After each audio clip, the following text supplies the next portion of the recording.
Okay, guys, we're starting. Hi, and welcome to another podcast. She went to a Cavs game recently, so protect yourself from the virus. Oh, poor Corona. me. I know. You're going to be infected. I was there before they declared state of emergency. Yeah. Can you guys understand me? Can we go like this? I can hear you. I could. All right. You guys ready to start? Yeah. Yes. Okay. I want to welcome everyone to another podcast. Thanks for visiting our little infant staged channel. A quick note. If you guys have any questions or suggestions like podcast topics or anything like that, you can contact us via the comments section below this video or visit one of our social sites. Say what's up, ask a question, ask away. We would love to hear from you.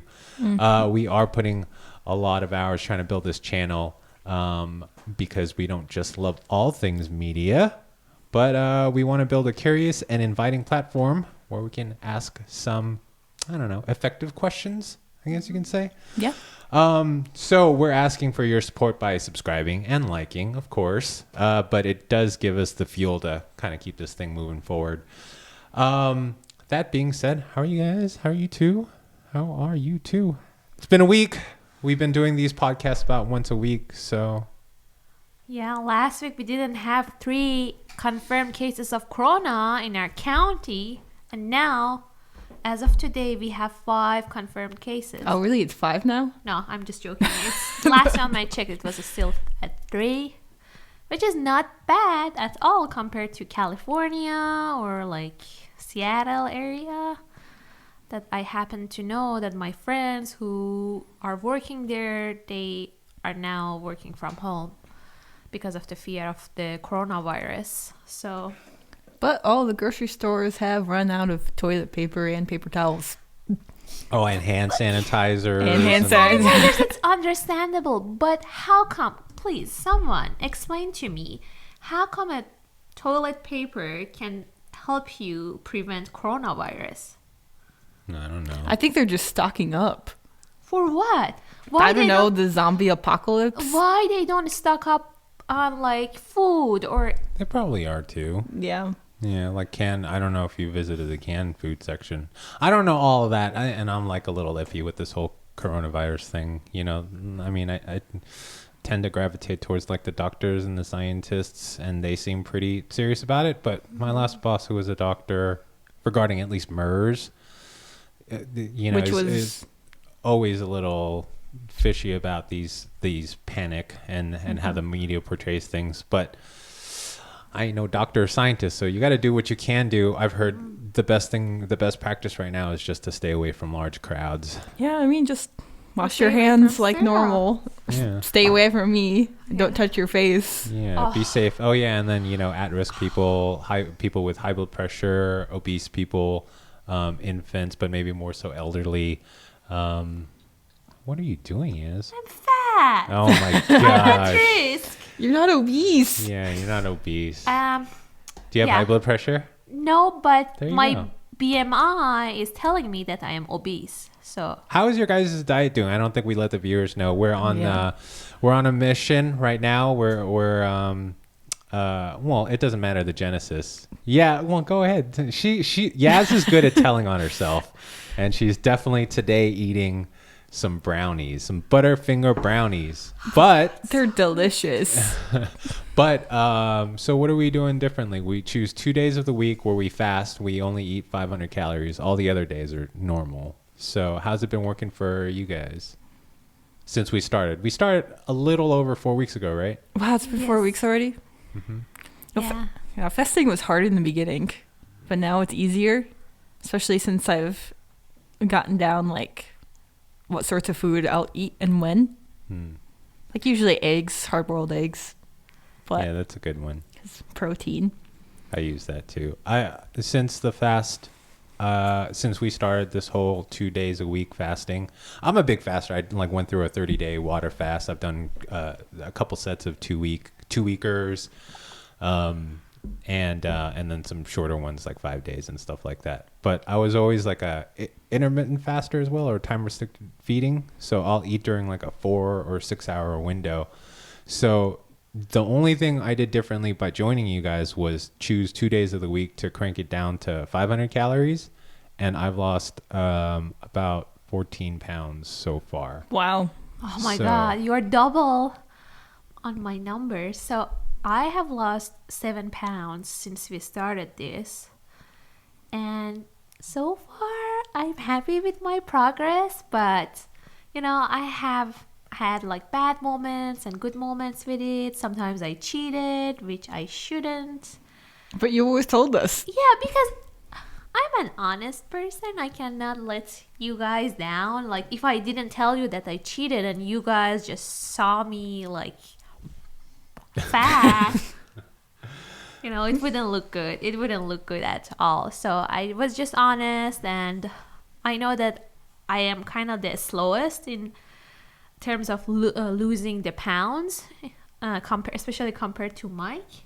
Because he is losing solid 2 pounds every week. Everyone reacts differently and at different timelines, so you can't compare that. You got to just worry about yourself and what you're doing. And if you feel better, then just keep on doing it. Mm-hmm. Yeah, actually, I feel better. And part of it is also coming from that we are doing this together as a team. So the whole team spirit is doing us a huge favor, because we usually do it. We usually do fasting on Monday and like Thursday now. So every fasting day in the morning, you guys are sending like happy fasting day in our group text, and I think that it is a good feeling that you are not alone in this and you are doing this with people. So I do believe in the power of group and teams. So I think that we can do it, and sometimes one of us might be like not on the right path, so the others will help that person to get back right on the track, which Definitely. yeah. So which is a positive thing. So yeah, things are like this are always good to do with support. So awesome. Yeah, you know what? Eventually we'll. You know what I can do is put all my notes on fasting on Patreon eventually. So visit Patreon. We should have something ready by the time this airs. Awesome. Okay. Anything else? You guys do anything else fun, interesting? Seen any movies or shows recently? last night was like the Bachelor's finale, and after the whole season of dramas and tears and ladies being catty towards each other, we finally came to a conclusion, and that conclusion was not better than the rest of the season. So I just wasted my whole damn time watching season 24 of Bachelor. And I don't want to talk about it more because this is not a talk about Bachelor, but I was kind of obsessed with that show. It was the first season that I was watching the whole show. Before that, I know that this show exists, but I happened to fell in love with the unnecessary dramas of this show just because The Bachelor came to our town and I went on a set. So I was actually part of the live audience. Oh, I can see why you got more invested then because of that. Yeah. Yeah, and after that, it sucks you in. It's Yeah, see, It trapped you. I don't know. I try to get sucked in. I'll watch half an episode. It just turned me off. It just sucked me out. But you Whoa! have to, no, you Wait have a to minute. do it from the beginning because Interesting choice of words. yeah, all my life I was making fun of people who are watching these like type of shows, and especially if it's about dating and finding love on like a live TV, which is like a very ridiculous thing. Like, because you date people on regular life for like It just doesn't years, seem fair that it's one bachelor and all these girls, or vice versa. I just didn't like that setup. I find other reality shows like more intriguing with their setup, like The Circle on Netflix. Ooh. Watch that. Oh. Anyways, so you saw The Bachelor and you were disappointed. Yes, but I'm happy that the season ends, and I'm not going to watch any more season from now on. and I promised that to myself. So we will see if I can be like responsible and actually hold on to my promise to myself and don't watch any other season from now on. So, but however, I have to mention this. I really want to watch the show on Netflix, Love is Blind, which I think it's... Oh, did I say The Circle? Yeah, The Circle was cool too, but yeah, Love is Blind. That's what I mean. Oh. I like that show a lot. I like that show a lot. Yeah, and I want to binge watch that sometime in the coming weeks. Mm-hmm. I just need the right time to come. Nice. Yeah. So that was on my end. Sarah? Did you watch something recently? I watched an episode of this one show that Netflix suggested to me. It's called Tales of a City. I think it's based off of a book, but it's in like San Francisco, and it's just like multiple storylines of these characters who all live in an apartment together, and it is about like mostly everything to do is like with LGBT, like all the characters and like the plot lines and stuff. So it's just like a drama romance. Do they sort use of the thing. phrase "my truth" a lot? I think they used it once in one of the conversations. All right, once is bearable. I can't stand that phrase. There's just truth, people. There is no my truth. It's just truth. It's losing its meaning. Sorry, tangent. Yeah, but I don't know. I just watched one episode, and Did it you was like that alright. episode? But yeah, I think it was interesting. Yeah. Worth a second episode? Yeah, I think I'll watch a second episode sometime soon. Everything's uploaded already, right? Because I think Love is Blind on Netflix, they released it weekly, right? Yes. Oh, This one's all... this one's Love like is Blind is all out, by the way. And the reunion show is on YouTube as well. But this one is all at once. Yeah, this one's a limited series. What is it called again? Tales of a City. Tales of a City. Okay. Yeah. It's similar to a Charles Dickens books title. I don't know. It's based off a book. Charles Dickens? Yeah. Who are these people? What is a book? It's Charles- Tale of the Two Cities, I think, the original, and it's about Boston, so probably it's not the same thing. Sorry if I'm giving you wrong information. I just it came to my mind. It's okay. We're happy with Yaz today because she didn't show up late. Oh, I had 8-minute delay. 8 minutes is fine. We're used to Yaz time, which is like if she says 1 o'clock, we can guarantee her by 2. So we're pretty good today. Yeah, today So I we're said happy. 1:30, and I said before 1:30, and I was here at 1:38. So Well, I mean, it's out of your way to pick me up too. that's true. Yeah, but people usually factor in. It doesn't matter. It doesn't matter today. I have to be honest. Today I have an important mission. I have to take my measurements because my best friend is getting married by at the end of May. That's kind of what started this whole together weight loss program, right? This fasting thing. So I'm going to be a bridesmaid, and I have to give my measurement to a company that is producing the bridesmaids dresses. So, yeah. Right on. So, yeah, that was my, alibi or excuse for today. But again, it's not good to be. There's an excuse not every uptime. time, people. It doesn't matter. We love Yaz, and you guys should too. Cool. So we did do something different to the studio. Spent some time to move things around. We're probably going to still fiddle around with it, but how do you guys like it? We've got you set up on a little motorized slider, care of Rhino with the arc, with the motion and arc version 1, and it's nice and beastly and smooth. Yes, I hope. it's kind of hypnotizing to watch it go back and forth. Oh yeah, I've time lapsed that before. It's cool too to get moving time lapses and anyways, I can geek out for a little while.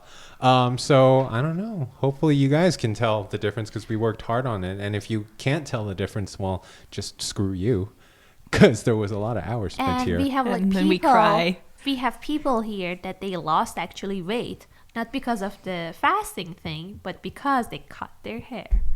They got a new haircut. Yeah. I'm usually big on hats, and I got a haircut recently, and I looked on the floor, and I was like, that's at least 5 pounds worth of hair. So, yes. All right. So, let's see. Did I watch any shows? Okay, I saw Terminator Dark Fate recently. You don't have to rush to see that movie. Although I love the what's his name, Tim Miller, the owner of Blur Studios, who did Deadpool. He directed this movie too.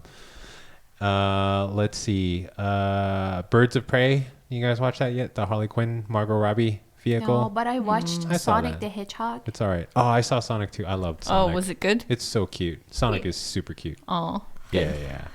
And then Bloodshot. It sounds interesting from Vin Diesel, but it got really poor reviews. But that's coming out this week. Other than that, that's what I've been watching. I guess that being said, why don't we hop into it? Because we do have a great show for you today. Without getting political, we are going to discuss political ads. Why don't we get started? What we're going to do is we're going to actually play the ad, react to it, to you guys, and then just kind of talk about what our feelings, how we feel, what they were trying to accomplish, and if they were successful in what they tried to do to accomplish that goal. So you guys ready to hop into this? yeah, let's do it. Yeah, right. I'm excited. All right. Let's I'm running out of table space here. Guys, we need I think you need to grow a bigger table. we need funds, man. Please give us money so Mike has table space. Oh, you sound desperate though. All right. Why don't we start with Bernie? Yeah. Yeah, sounds good. I'm going to go alphabetical from this list right here. Bernie is somebody. All right. All right. This ad is from Bernie, and it is called Feel the Burn. It's a short one. Let's watch it. Bernie is somebody who has the virtue of saying exactly what he believes, great authenticity, great passion, and is fearless. Bernie served on the Veterans Committee and got bills done. I think people are ready for a call to action. They want honest leadership who cares about them. They want somebody who's going to fight for them. And they will find it in Bernie. So we feel the burn. I'm Bernie Sanders, and I approve this message. All right. What do you guys think of that one? Your initial reactions.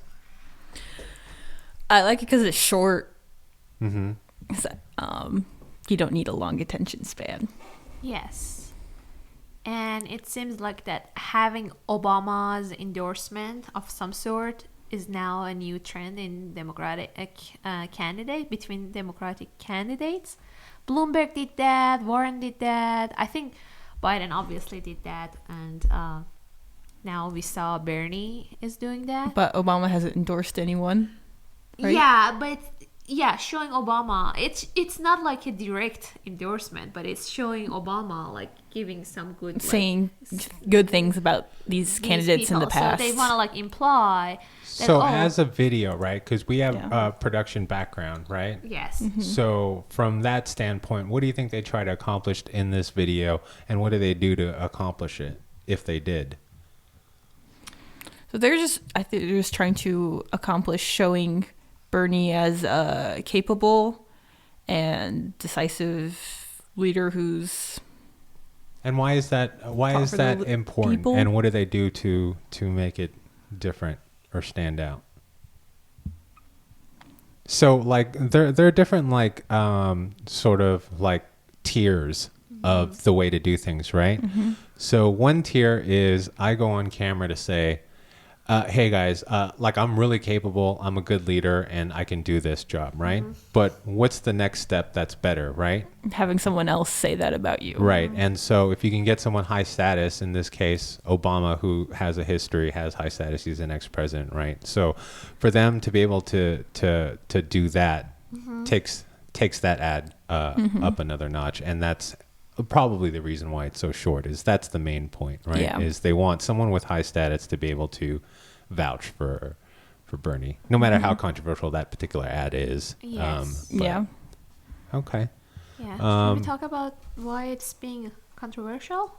You can if you want to. I'm gonna stay out of politics for this one. Yeah, though. yeah. I just want to like give the quick heads up that this ad, which just came recently, maybe in past week or last week, has been controversial because apparently they took like Obama's words out of context, and they like they did a little bit of dissection and like cut and paste different parts of his speech to form like a nice story about Bernie.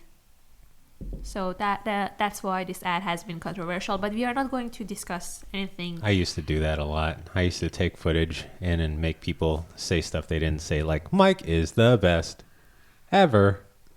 Just cut and paste. And even from the technical It's fun, though. viewpoint, you can kind of hear that it's kind of chopped. But they, again, did a clever thing because you can hear the crowd in some Right. parts of Obama's speech. So you think that, it's because it's been in a crowd, so they Right. took the words out of one of his speech to a crowd. So it is not that fake, but apparently it is what they did. But the other thing that you asked, that if this ad is successful, so I think Well, with at least what it was trying to achieve.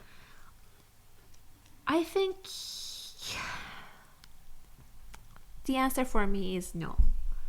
But Well, what do you think it was trying to achieve first? I think they want to like portray Bernie as Sarah says, someone like capable, but also someone trustworthy. But now, to me, being honest was part of like the main one of the keywords that stick to me in Obama's speech. And now I know that the ad has like this like controversy behind it, and since the main messaging for me is being honest as a leader, these two ideas are not matching together. So for me, now I have all the information, this ad is not that successful. And also because it was like Well, I mean, extenuating circumstances aside, like remember, we're coming from it with a production background. So what was the video trying to achieve? It might not have achieved it ultimately, but I have a different take on it, which is this is a very simple ad done, very cheaply, and they just wanted to put it out there because Obama is so big to get him to say something nice about Bernie. And the reason why they wanted to do that is because high status individuals vouching for someone is of value. There's obviously other tiers, and we're going to take a look at another Bernie Sanders ad after this, and multiple other ads that use production strategy or storytelling strategies to better tell a story. But I think for something as simple as this, I see their objective is really simple and not hard to achieve since they had the footage. You just cut it up and put it out. That's what I think they wanted to do. It was just a simple testimonial. Yeah. yes. Why don't we And it was successful in that sense. right. Yeah, but I get what you're saying is ultimately because of the extenuating circumstances surrounding the actual ad, Yes. Yeah. trying to portray yourself as honest and then finding out that the ad was kind of manipulated in a way is sort of the antithesis of that, right? yes, but I accept everything you said. It has like the ad has like a clear messaging. It's short, it's efficient, and the music helps a lot. Like, and it was for a 30 minutes ad. For the 30 seconds ad, it just like did enough because you can finish the whole. If there is something like an arc. Yeah. Or a storyline, you can get. Well, this that isn't much. We're gonna all the rest of them have actual stories that we can actually comment on. So let's watch a lengthier Bernie ad. This one is called Vision. Real change never takes place from the top on down, but always from the bottom on up. Bernie Sanders' healthcare for all idea is gaining steam. Free tuition, free college tuition, free tuition champion, Senator Bernie Sanders. Bernie Sanders added, the greatest threat to national security is climate change. The future of our planet is at stake. Sanders taking on Amazon. Bernie Sanders has been consistent hammering about income inequality. Nobody in America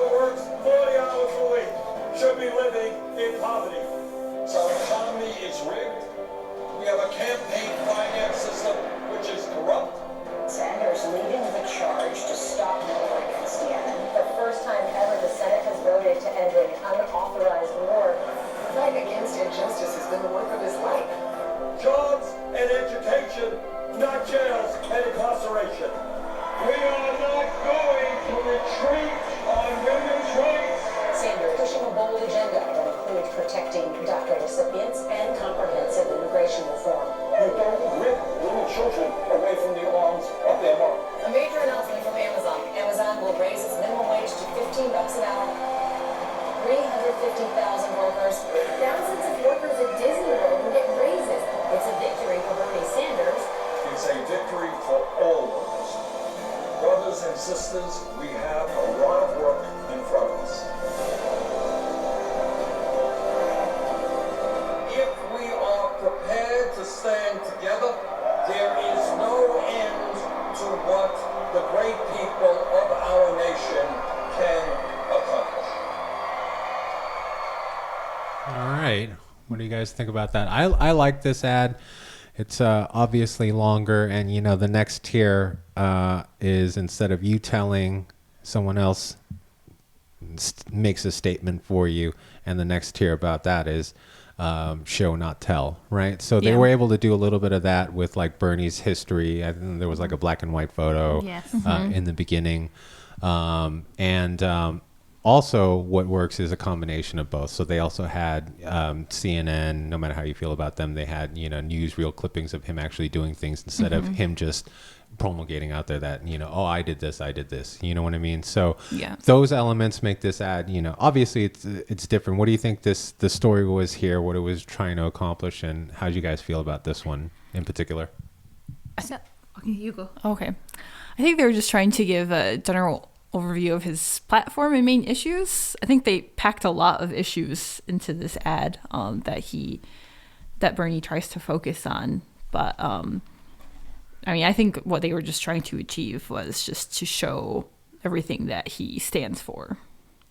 Yes, and looking at it in terms of the structure the ad has, it started very nicely because it starts with Bernie's vision, about the change, and his vision of change is starting actually from bottom up rather than from top to bottom. So he started with his vision, which is like a way of implying that how he put like people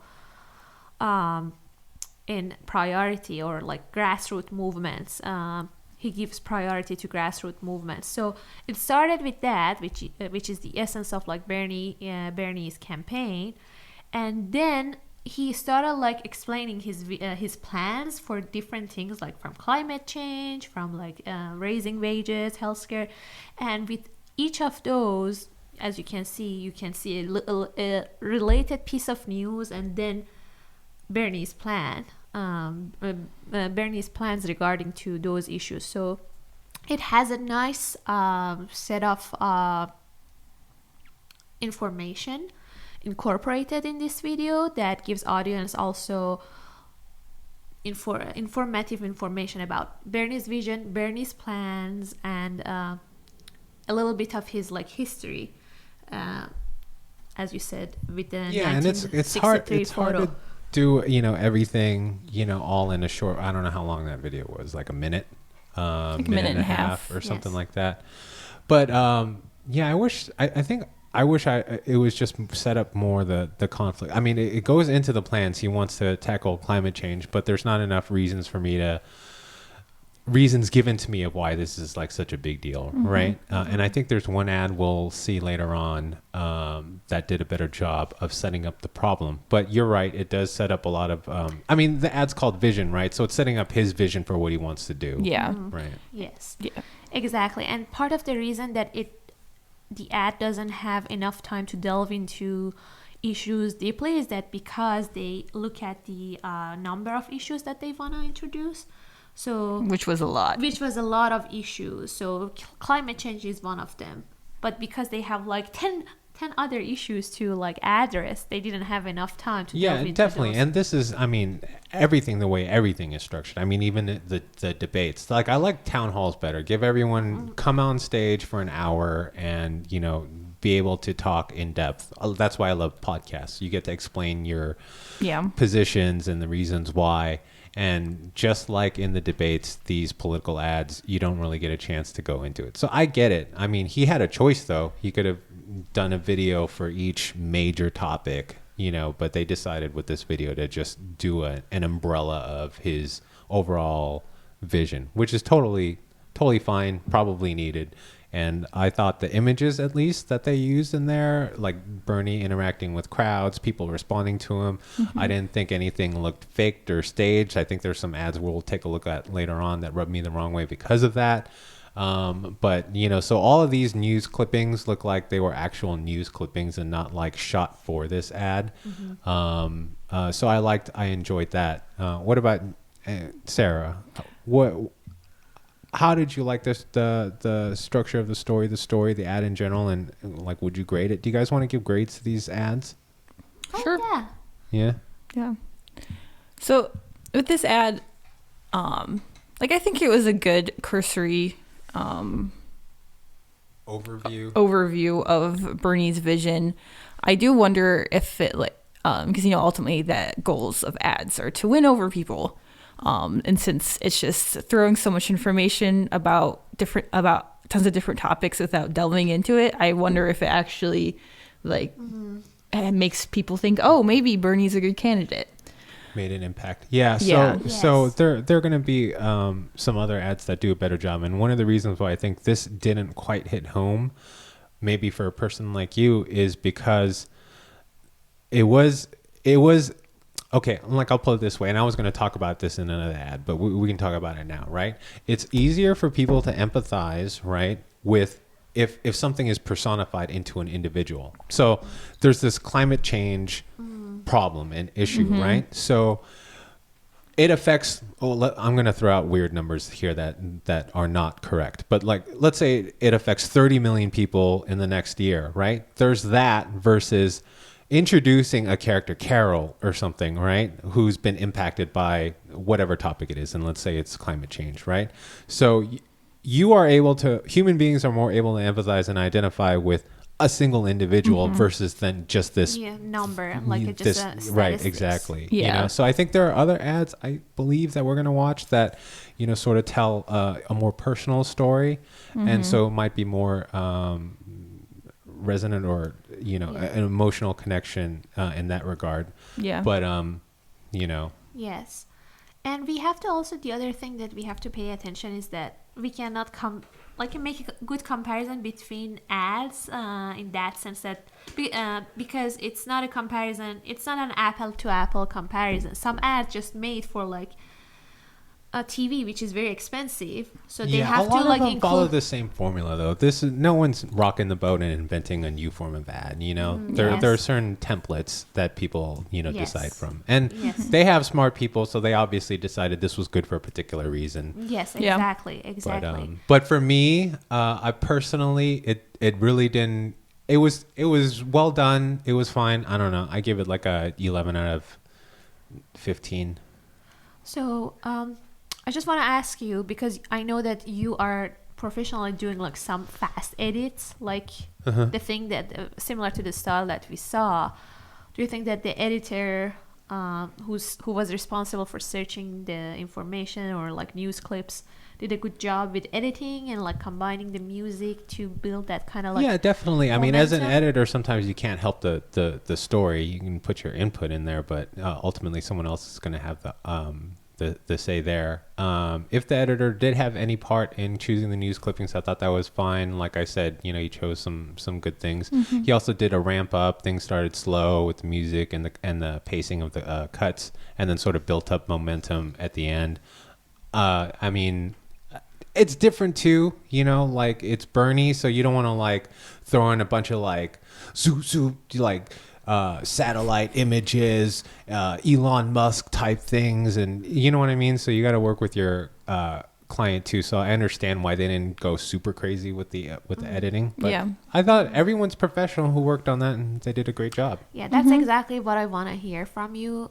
They didn't go super crazy because, again, this is like a political ad, and as Sarah says, that the goal is just to get the maximum connection with the audience. So it must be something easy, not really that far-fetched. So the simpler the format would be, it would be easier for the audience to comprehend that. So Yeah, you got to know your audience. Yeah. You know. Yeah. Well, who is our audience? We're like, is our audience like stoners and slackers? Are you a stoner or slacker out there? Let us know. We definitely have slackers in here. yeah. Okay. Slacker here. The next B is going to be Biden. This one is called Streets. You guys ready? Yep. All right. The sun's shining, people are going to work, they're going to school. But by the end of the day, approximately 100 more people across the United States will be dead. Another normal day in America. For all the people across the country, normal has become living a nightmare. I've looked in the eyes of too many parents, and I mean literally scores of them, who've lost their children to gun violence. Folks, it's just flat out immoral. I don't accept that we can't stand up and say no more. There's a bill sitting on Mitch McConnell's desk right now as I speak. Cowards who are afraid to take on the NRA because they're so damn powerful. What in God's name are we doing? I've been the National Rifle Association. I promise you, if I'm your next president, I will get these weapons of war off the street again. I will never give up this fight.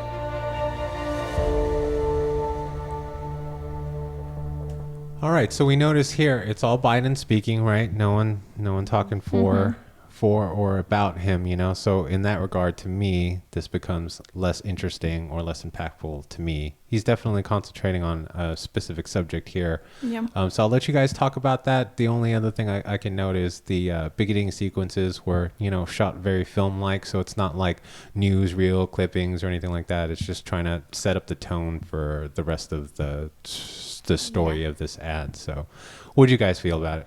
Yeah, exactly. I had the same feeling like you, that and again, I'm talking from the perspective of a filmmaker, not like I'm not judging his messaging, or if he like released the ad after like another candidate did something similar. So again, so I'm giving you my perspective as the filmmaker. They started it with like a very cinematic format with the landscape of the city, but they didn't follow that same style throughout the video, and it started with something really like curated, or let's say it started with something really professional, then it jumps into just like the simple mixed stuff like images that you can find on the internet. So there was like a bit of mismatch for me. I mean, I had a little feeling that these two styles are not matching very well together. But for me, again, the most powerful part of the video was when we could see Biden is actually speaking to the crowd. So it's part of like, they make the ad in a format that he's actually speaking to a real audience at a rally. So which I don't believe that would be the case, but to me that was like a nice technique that they used at the very end, that they showed him that the whole thing that you just watched was part of the rally's speech, which I again believe that that's not the case, but they edit that in that way. Watch your forceful banging on the table, by the way, Yaz. Okay. Just kidding, I hear it. Okay. Yeah, so that was my I think that the video starts powerfully and it ends powerfully in between. It was How many Yazzie stars out of 5? 3 or 3? 2.5. Yeah. It was just like an average ad. Okay.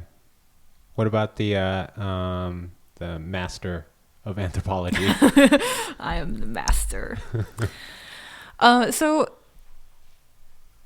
yeah, it was just, I mean, the main focus was an appeal to emotion.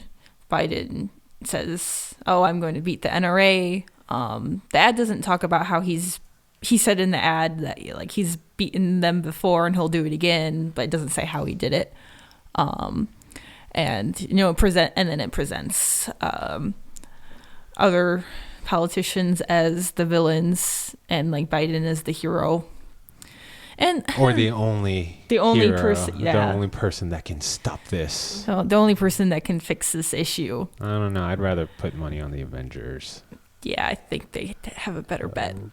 I mean, I don't think the ad was that great because it looks like it was set up to look like he was speaking at a rally, and like it just wasn't that interesting. Yeah, I don't want to shit on any peers or anything like that. Obviously they did a professional job. Mm-hmm. To me though, story wise, this ad was like, how can I best put it? Yeah, that's what I can put it. It was like a snooze fest. Like, what? Like, okay, so we're talking about guns, right? Why is this an issue? Why is this an issue? Why is this a hurdle? Why is this a conflict for people? All right, you're the guy, I guess. What else are you going to do specifically? You're right? So what are you going to do about it? You painted some villains. I don't know. I'm just not emotionally invested into this. They started off okay with the shots. I'm a fan of pretty shots. They had some pretty shots the shots to were open. Pretty. Liked But those. you know what this reminds me of? This reminds me of just like someone just took an audio clip, went to a production company and said, "Hey, we want this audio. Can you like lay some stuff over it?" And then that's kind of what happened. So, anyways. Yeah. Yeah. And I have ideas why those shots are like that. Because, first of all, the subject of the video, it came after. We will see it later, but Bloomberg just made a very expensive ad during the Super Bowl dedicated on like gun control. And afterwards... tilt the mic down more so I can... okay. Yeah. So... You don't need to adjust anything. You just tilt it. Oh, okay. Yeah, there you go. So this ad... Towards your mouth. It should go straight to your... Okay. Yeah, there Is you it go. better? Perfect. Yes, okay. yes. So this ad came after like Bloomberg's ad on gun control, and also it released a week after like another candidate, Pete Buttigieg's like ad. So the beginning of it's kind of like similar to that video to me. So I feel like that if I am part of like the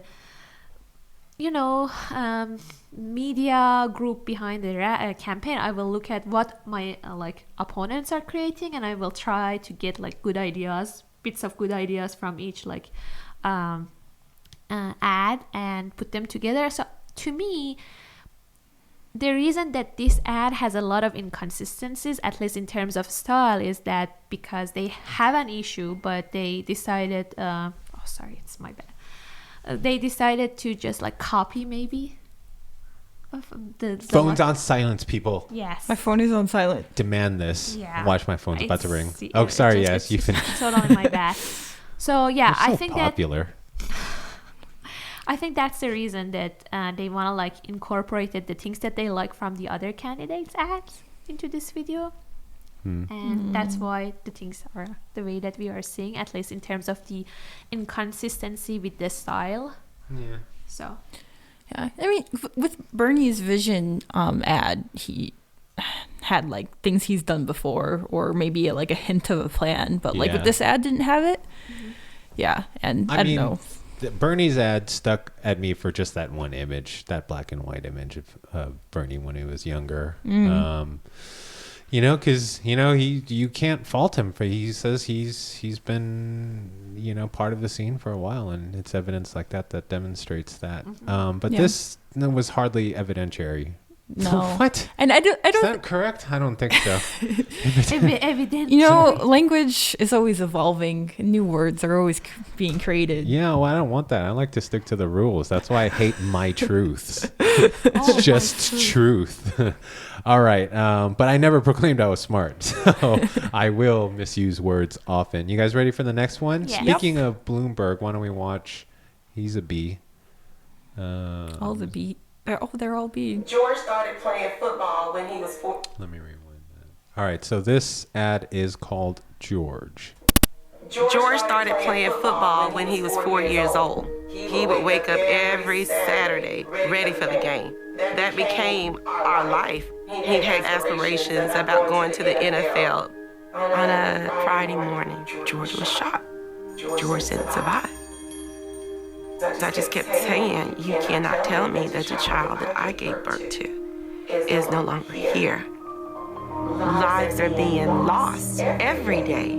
It is a national crisis. I heard Mike Bloomberg speak. He's been in this fight for so long, he heard mothers crying, so he started fighting. When I heard Mike was stepping into the ring, I thought, now we have a dog in the fight. I know Mike is not afraid of the gun lobby. They're scared of him. And they should be. Mike's fighting for every child because you have a right to live. No one has a right to take your hopes and dreams. I'm Mike Bloomberg, and I approve this message. So look at the stark contrast between how Biden handled the topic of gun control versus Bloomberg's ad George. Like we were talking about earlier, right? The topic of gun control and gun legislation is personified into this character named George, who unfortunately was passed away, but his mom got to talk about it. So you feel there's so much empathy. And this character, it wasn't just, hey, there's this guy named George. Here's his mother who's crying, and he was killed via gun violence, right? It's not just that. It was set up with his character uniqueness, which is he got up and practiced football every time he dreamed of being in the NFL, right? So there you set up the character, you get invested in the character, you reveal that the character was killed, and it's related to the topic, and they go into that. So I thought this was just well done. Politics aside, this is so far of the things I've seen, of the ads we've seen, probably the best one. What do you guys think? I can't agree more. Like from the point of view of filmmaking, it was just like done beautifully, and the team behind this ad, they're either genius or very smart, and probably Bloomberg can hire the best with the amount of money he can. But look at the timing that this ad released. It released during the Super Bowl, which again, it was a Super Bowl ad. So it is related to the again, football. So yeah, but at the same time though, I want to give him major props, but at the same time though, if you take storytelling seriously, this is nothing groundbreaking. You know what I mean? It's just it's done well. But if you want to tell a story, you set things up certain ways. Yes, I mean, exactly. Things haven't changed for hundreds and hundreds of years in terms of what makes a great story, but I don't want to take anything away from them. They did their job. They did a great job. Yeah, there is no doubt on that the makers of this video, they could achieve like a certain level of like empathy between the viewers. And why is that important? I say something earlier. You said earlier that we can see the difference between when you are talking like about just some bold stats, like but I guess what I'm alluding to is the reason why it's important to create empathy is to create emotion. And the reason why emotion is important is because people make decisions, whether it be buying decisions, voting decisions, based off of their emotions, you know? So this does a way better job at pulling those strings. Yeah. And if you feel connected to something, the empathy makes you feel connections. And then if you feel connected, you care about it more. Yes. I agree. So it was a very powerful piece for me, at least the beginning of it. Later when you're going to vote for Bloomberg now? No way. But he's out, right? He's out of the race. He's out of the race, but even before that, there was no way for me to do that. Did you hear about that stupid math controversy with, was it Brian Williams? If I read the headlines correctly, I only like to read headlines, not the actual articles. That's how I digest my news. And late night talk show host. But apparently he said something like Bloomberg spent, I don't know, $300, $400 million. And the anchor said something along the lines of, he should have just given everyone $1 million. He could have given every and like, no. Do the math. The math is wrong. He could have given everyone $1, not $1 million. Oh my God. Yeah, that's true. This is where we're at. Basic math, people. And I suck at math, especially for like being Asian. Yeah. But anyways, go ahead. Such a disappointment. Continue. That's nothing new.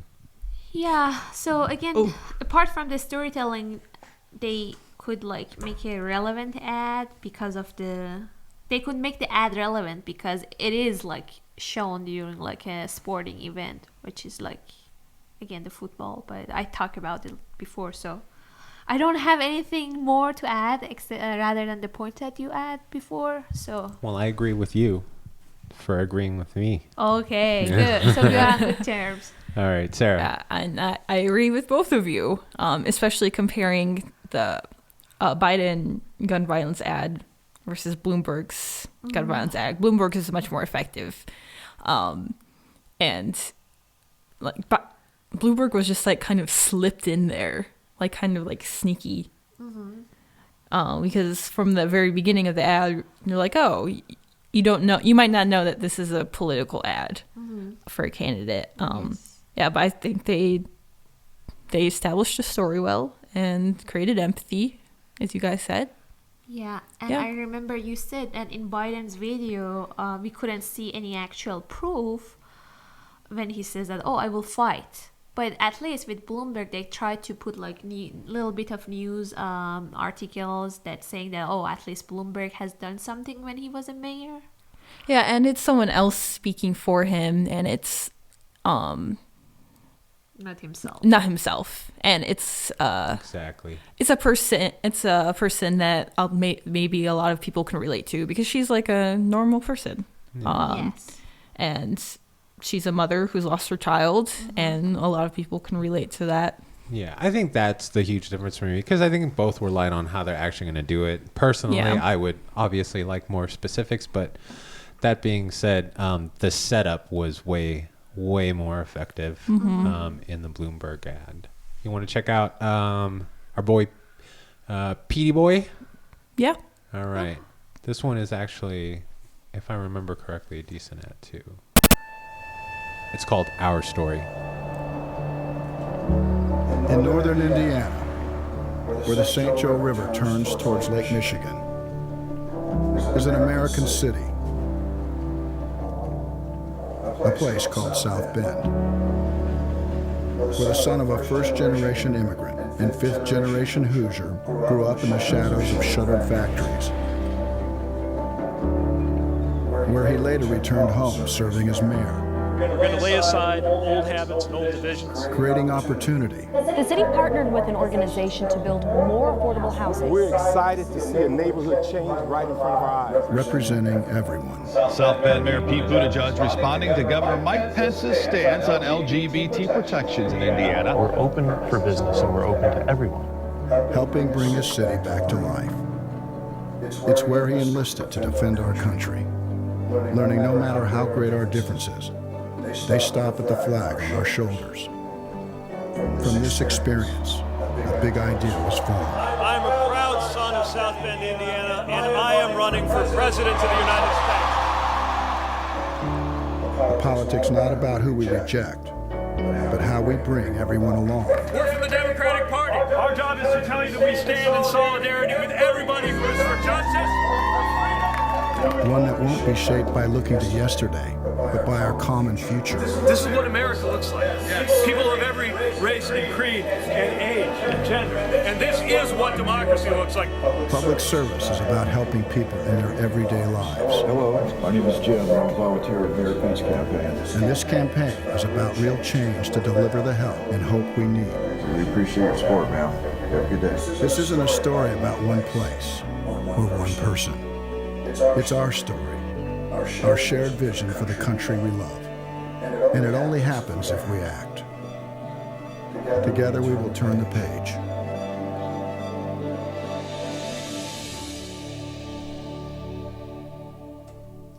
All right. So, what do you guys think about that? I know This is kind of like the style that I gravitate towards. You know, it's a docu style presentation.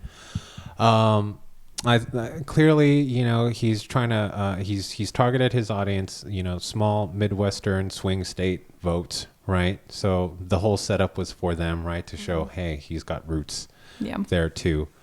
So I thought the beginning was understandable and done beautifully. Like the shots were it kind of looked like nice. it was a tourism video in the very, very beginning.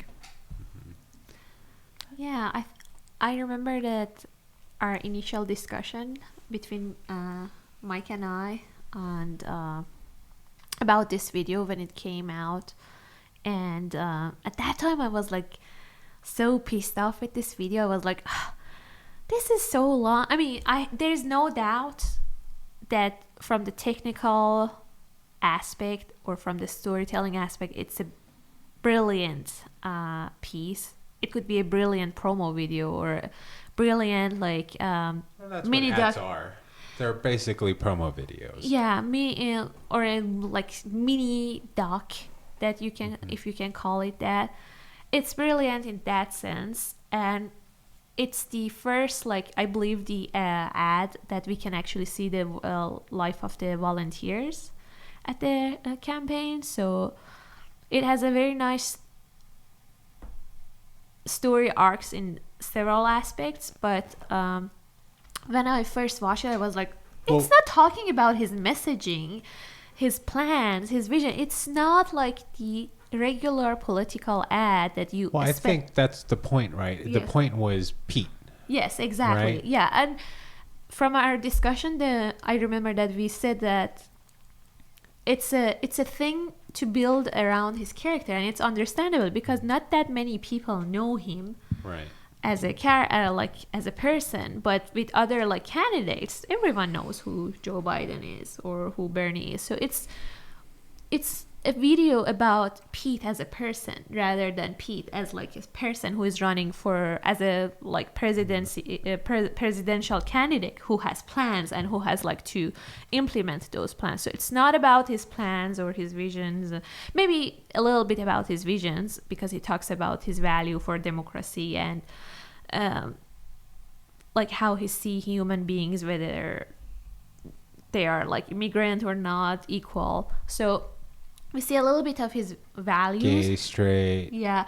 But we don't see his actual not plans Chinese. and what he plans to do for the country as a president, which is an important thing for like a political ad, I think. But yeah, that's my... No. What do you think? And I think it was important that, or I can understand why they did that even with limited political experience, which I think was a knock on him. They decided to strategically implement,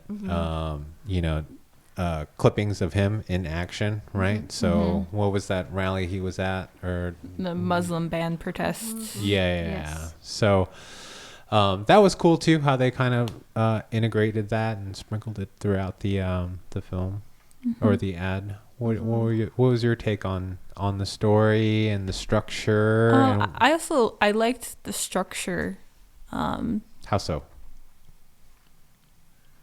Or I guess the style more than the structure. Having it like sprinkled with like little action things and like showing South Bend, which I thought was nice. It was just to establish him as a person, because you still don't know much. You don't know anything about his policies besides that he wants to be inclusive and include everyone, but it's a very vague thing. So I thought overall like the ad was all right, but it doesn't do much to like win me over. Yes, I think.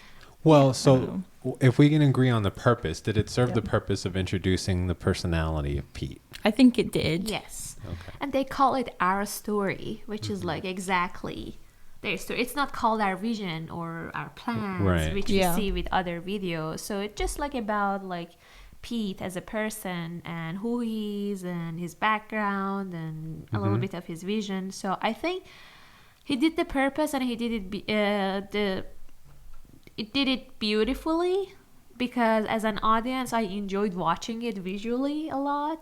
I enjoyed like listening to it. The narrator, did a very brilliant job. I mean, it was a Great good voice. Yeah, great nice voice. Like a great storyteller that you want to tune in to hear more about. I think the only thing I was touchy on was because I'm just like touchy in terms of like giving the reaction. I don't want to get the vibe that this is a paid actor, you know, like the volunteer who was like making calls. I didn't really get that vibe. I'm a little like 50-50 on, like, I do this a lot too. It's nice to always get video portraits of people you're talking or filming or interviewing, because you never know when it's going to come in handy. And it's nice to underlay some sort of narration underneath these still or slow motion video images of beautifully done portraits. And they had a few of those at the end. And I thought they were fine. I don't really like the Pete mid shot portrait of him at the end. I don't know. I think things like that are just kind of cheesy. It comes off as cheesy to me personally. But the two characters that they had close-up video portraits on, I thought those were fine. Like, they got decent like reactions from. The key is you always want to get natural reactions, and you want to put whoever you're filming at ease, you know. So I'll spend a lot of time filming them, just talking, trying to get them to laugh, trying to get them to do something that looks natural. And I have problems when things look unnatural, and I thought it was okay. Yeah, 'cause I also thought the video portraits at the end, I was like, they don't do, I think they're a bit odd. And I think they put Pete at the end because they wanted to like establish him as like part of the community.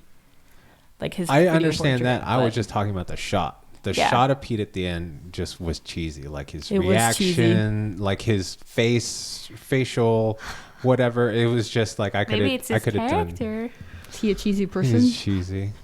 Like I'm not sure if I heard that like right or wrong, but I think he's going to substitute for Jimmy Kimmel and be the host for the show. No. I'm not sure if it's we'll see, but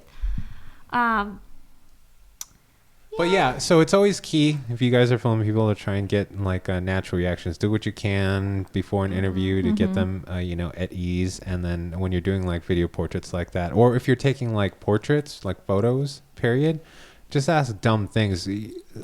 Like I would say sometimes, and I stole this from another professional photographer. Sometimes I would yell, "Okay, now I want you to just jump and scream like you're being chased by a villain," right? And the reaction I normally get is just like a, "What? No, I can't do that." And that's the reaction I want. I just want a reaction. Anything. Has anyone ever done what you said? Some people pause and try it, and I'll still snap that photo, and some of them, sometimes it's cool. But the thing is, you can't just say, "Okay, can you look off into the distance and look serious?" And give me a smile, Pete. And then, I mean, it just comes off. Yeah, you know what I mean? It comes off So unnatural. if you don't get a natural looking shot, I would just prefer not seeing it. So I would kind of prefer not seeing that last shot of Pete. Yeah. Nothing to do with him. It's just the shot. Yeah. So I remember from our own experience of like making like interviews or video clips of people in the interviews. So whenever we need them to just laugh, we just don't tell them to laugh. We will like tell them a joke, and if they laugh at our jokes, we will capture that. Yeah. But we never like tell them that, "Oh, please laugh." Yeah, I mean that's why it's important to spend time with people and like talk to them and like be friendly. Yeah. All right, you guys ready for Warren? Oh yeah. Okay. Did we stop grading the ads? I think Pete's it's hard to like. I like Pete's story underneath Bloomberg, the Super Bowl ad with George. Probably same as Bernie Vision. I gotta rewatch Vision, but yeah. So far, I just don't like Biden's Streets video. Yeah. Yeah. Okay. Yeah, you guys can give it a grade if you want. The We thing went is from that- stars. I had a scale to 16. Also, you have to be clear, like if you just like give the give it that grade in terms of like. I don't think we should, because we haven't been consistent anyways with our. Okay. Yeah. Okay. Yeah. Whatever. Let's just go to the next Make one. it easy. It was right here that I think I broke my nose for the first time. We were playing a really terrific game called Trip 'em. I persisted. This is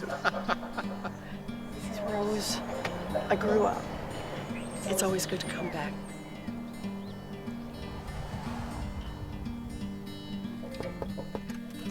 Hello? Hey, brother! After my brothers went off to the military and I was still just a kid, my daddy had a heart attack. My mom took a minimum wage job to save our house. Now, my parents didn't like to talk about our family's financial problems. I was the opposite.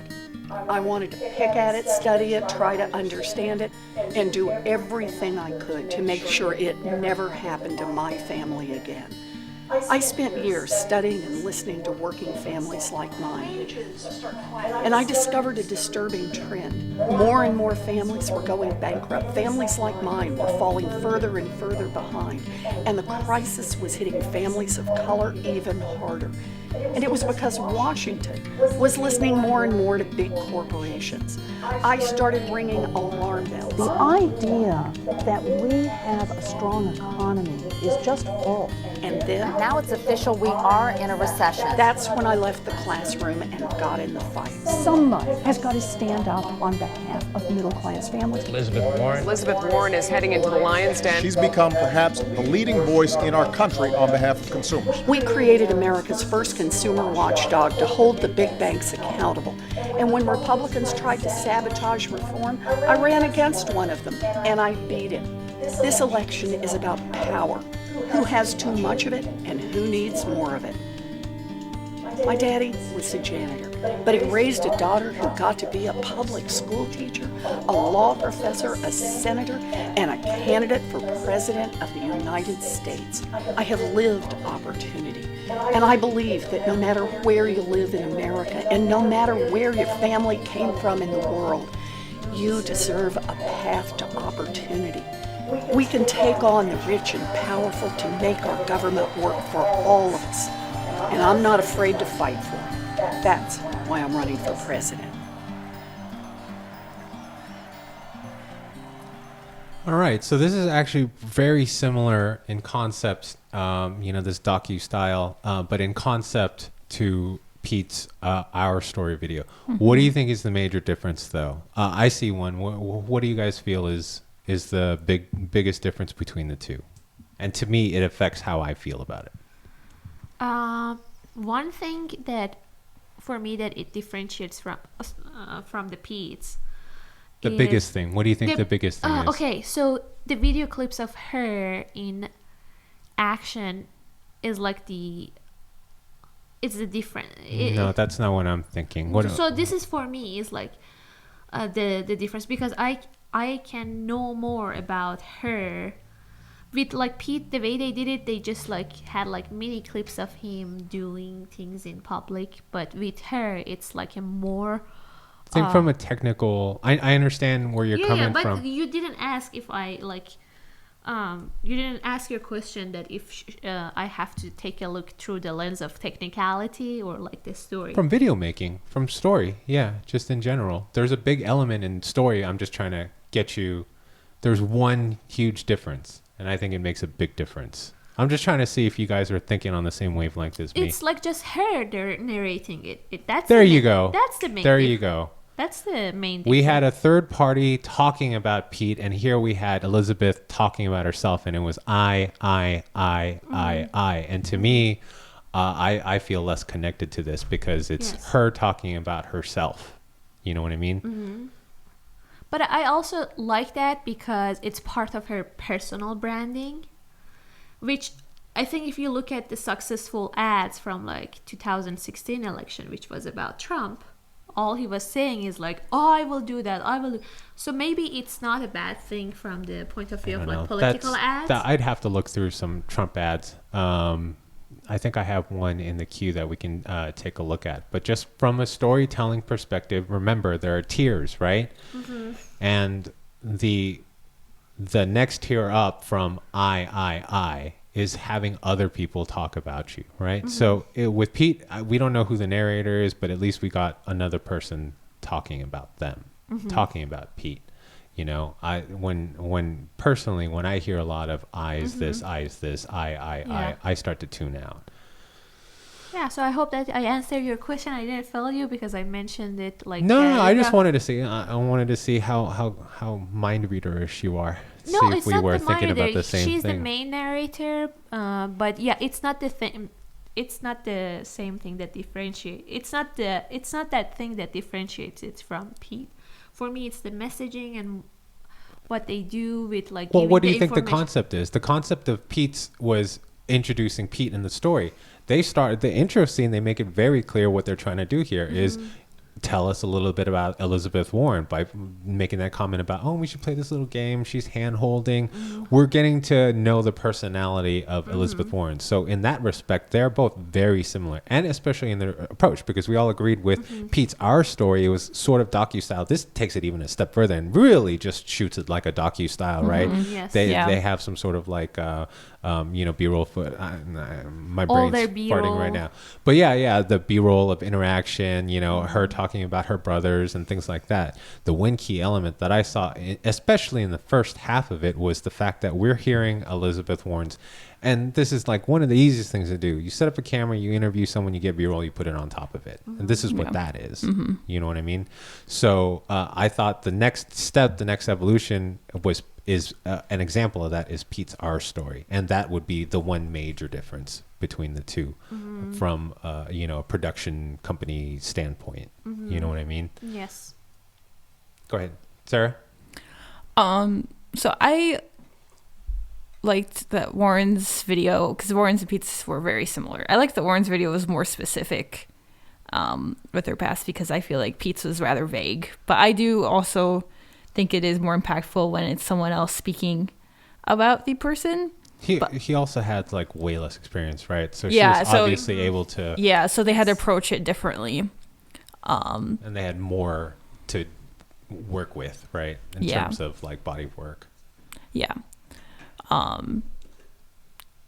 Yeah, I mean, I think it established her personality. With like the little bits of like fun B-roll,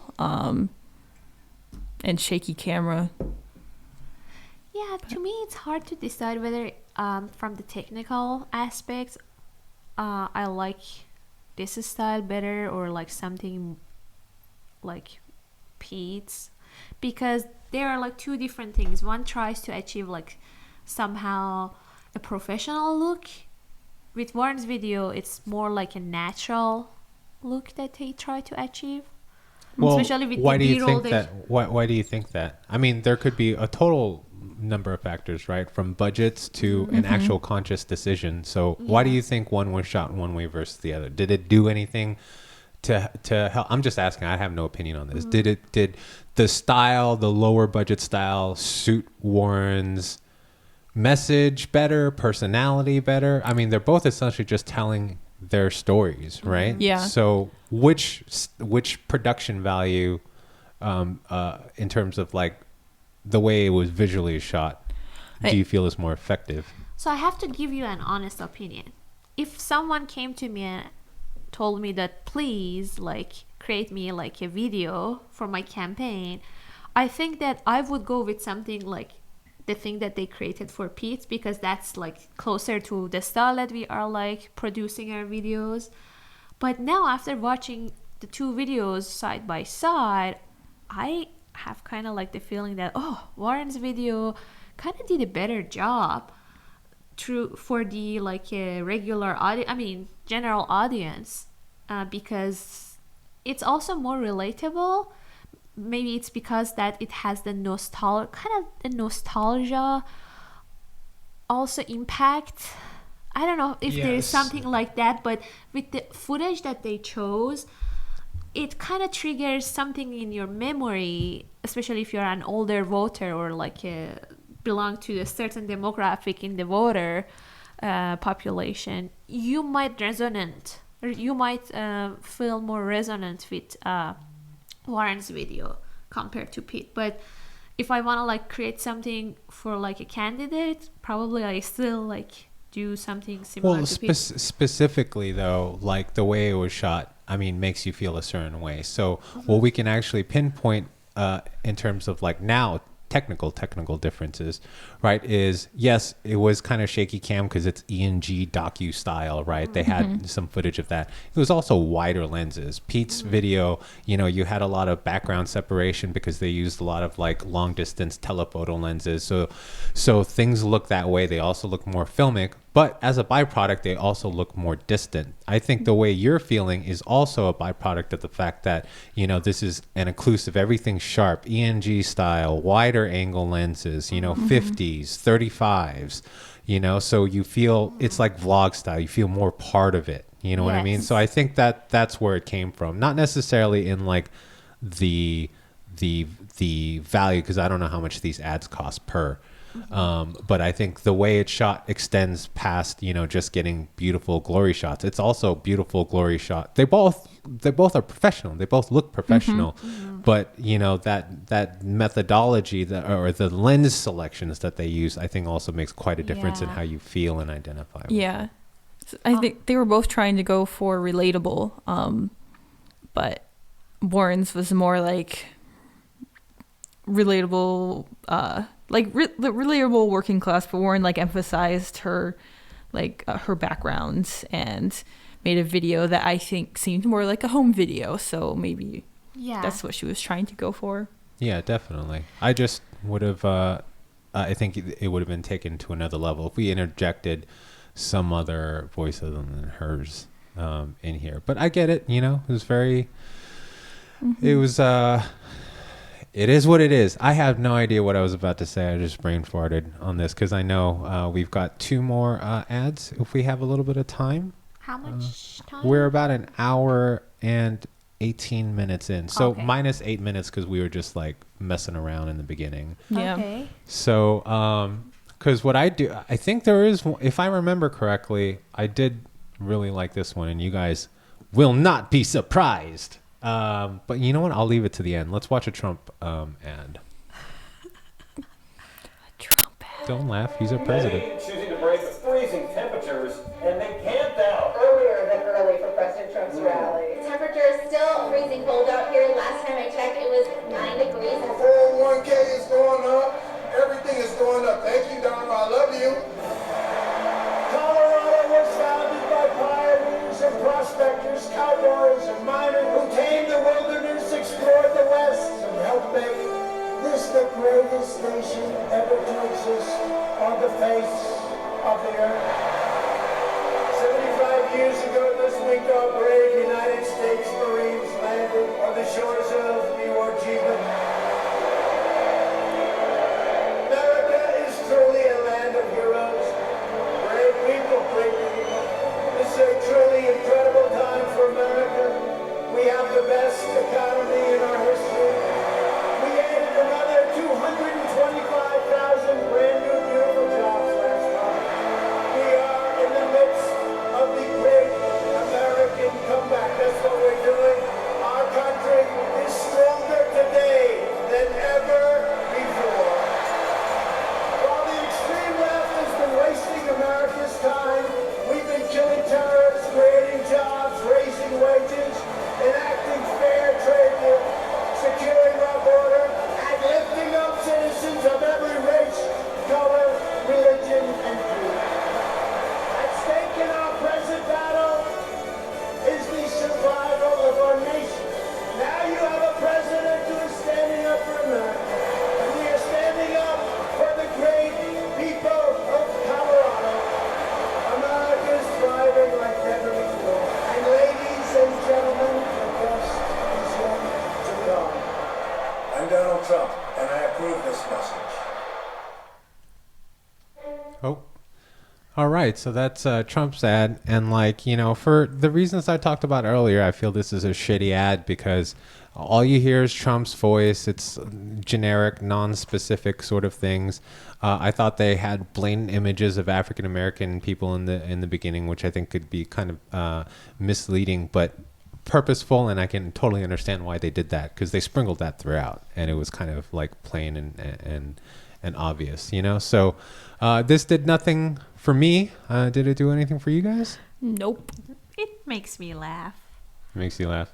Yeah. Well, I mean, once again, you know, we're hearing the main character's, you know, voice. No one's really there's not even like news clippings. There's no, I mean, all the B-roll footage was just at this rally, you know, and outside of that, it was just like, you know, the bald eagle, random images, right? You know, just sort of like getting that message of you know, middle America, right? Conservative America. You know, it's trying to reach them and tell them, hey, we're doing a great job. You know, no evidence of it, no, you know, so just overall message aside. As a story, it just makes a lot of, to me, decisions that I wouldn't make. So to me, it was more like a highlight video of an event that you can make and like put some B-rolls, because it was like that. It didn't have like a story of that. No, that's sort. exactly. Yeah, I totally agree with you. I've done plenty of highlight videos for live events, and that's basically what it is. Yeah, you take an excerpt that you like, and then you put some nice music, and you get some images, hopefully from the event or not, and then you put it all together and try and evoke some sort of like tone. And last but not least, I won't even introduce it. This needs no introduction.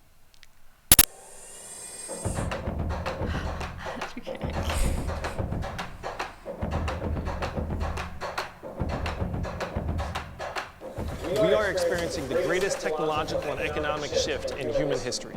We need a way to help millions of Americans transition through this period, and a universal basic income is the best and most efficient way to do that. Hello, I'm Andrew Yang, and I'm running for president as a Democrat in 2020. I believe I have the right vision, priorities, and values to improve the lives of millions of Americans. 7 years ago, I started Venture for America to train hundreds of young entrepreneurs to build businesses in Detroit, Cleveland, Baltimore, and other communities across the country. Together, we helped create thousands of jobs. But during this time, I came to realize that technology has already wiped out 4 million manufacturing jobs in Ohio, Michigan, Pennsylvania, and other states. And it's about to do the same thing to people who work in retail, food service and food prep, customer service, transportation, as well as industries like insurance, accounting, medicine, and law. I saw so much over the last number of years traveling this country. What I experienced was an eye-opener to me, where I would walk through abandoned neighborhoods and boarded up businesses. I have 2 young boys, and I'm deeply concerned about the future that they're going to grow up in. If we don't change things dramatically, they're going to grow up in a country with fewer and fewer opportunities, and a handful of companies and individuals reaping the gains from new technologies, while the rest of us struggle to find opportunities and eventually lose our jobs. And it doesn't need to be that way. Under my plan, every American adult will receive $1,000 a month, free and clear, paid for by a new tax on the companies that are benefiting most from automation. If we provide a universal basic income, Americans will be able to go back to school, move for a new opportunity, start their own business, and really have their head up as they plan for the future. With your help, you can make universal basic income a reality.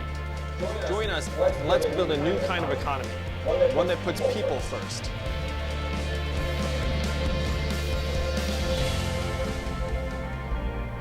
Yeah, so that last shot of Andrew looked more natural than Pete's last shot. But I mean, this is what I'm used to. So this is, you know, kind of what I like doing this is like a startup promo video style shot. So exactly. it's a quick and snappy intro, briefly talking about the problem and then his solution. Then he goes into more detail about things. You introduce a little bit of, and I know it was all just him. And I made such a big fuss about other people. What he at least did was introduce some other characters, like the picture of Obama and Damon John, who was like the founder of Rockaware. No, not Fubu. He was the Fubu guy. You know what I mean? And he has limited political experience, so obviously he wouldn't really have much to share like on that end.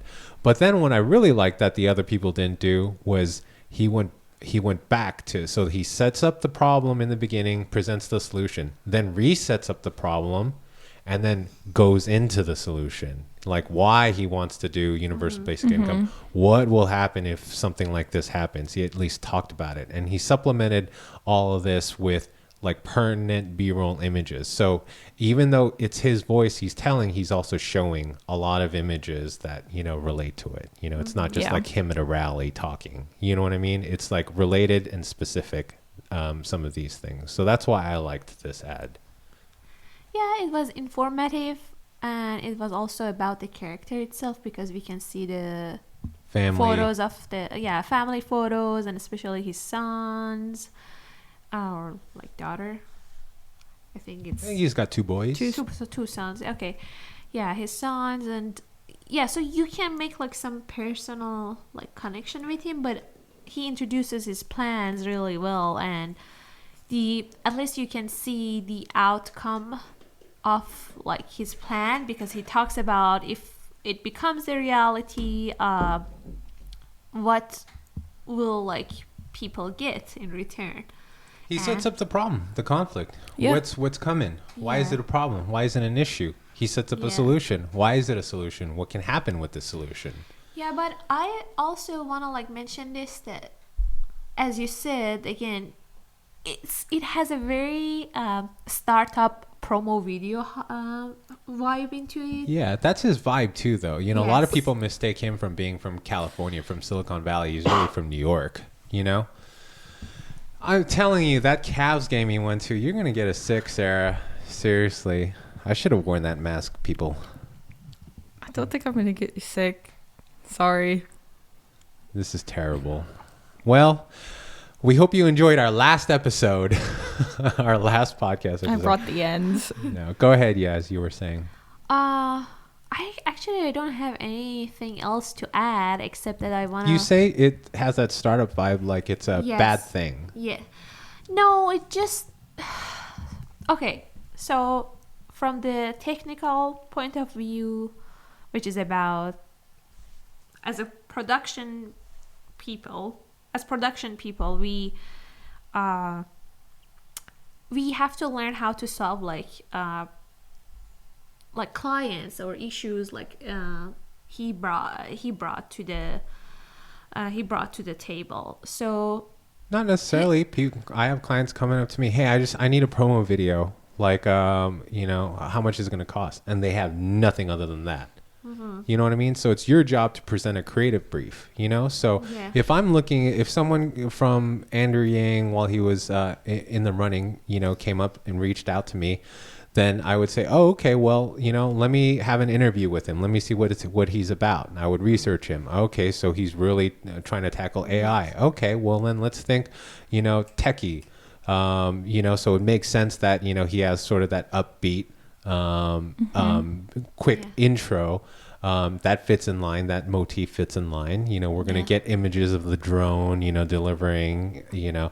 So, I mean, all of this makes sense, but oftentimes clients will just know that they need a video and or an ad or a promo spot, you know, and they'll come to you. Now, other clients might reach out to or be working with a firm, and that marketing firm will have a brief, and then they'll find the production studio, and your job is to just film what the brief is. But a lot of times too, they don't know what they want. They just know they need something. You know what I mean? Yeah, but if you are like a startup and you know that you have a unique product, the first question for you that needed to be answered is just to introduce your product very well. No. It's not the case? Well, in a way it's introducing it, but the biggest problem if you're selling a product too is to set up what is the issue?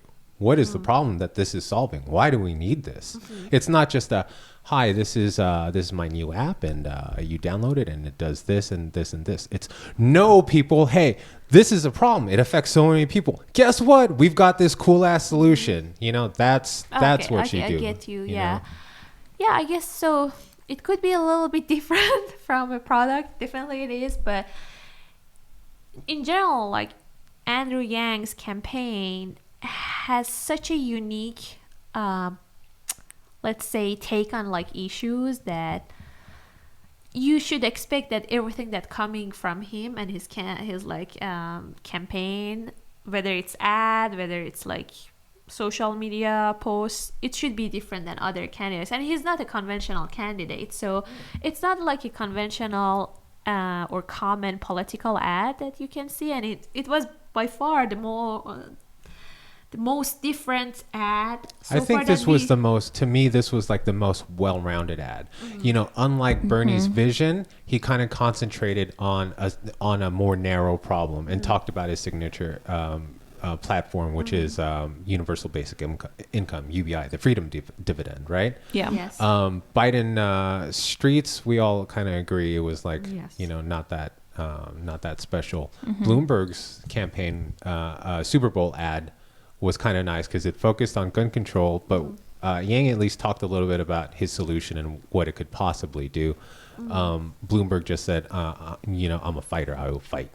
You know what I mean? Yeah, and out of all these ads, I think Yang's was the only one that talked about his like main platform as well as a bit of his background. So it introduced him because he's unknown in the political arena, and he talked about what he wants to do as president. Wait, So I'm I think sorry. it was effective. Who? Who are you just talking about? Let's talk about Yang. Yang. Oh, okay. This Sorry, past one? I heard some buzz here, so my brain went here for a second. Okay. Yeah, and he didn't have much to work with, but I thought he, you know, as far as experience, but I thought he did a good job of at least presenting, you know, addressing it somewhat by, you know, And saying it talked that about he what he's built done. the that thing in the middle of America. Or not middle of America, but he named some city that whatever startup that he did to try and help people in the Midwest. You know, obviously it was smart because that's definitely where he was concentrating on.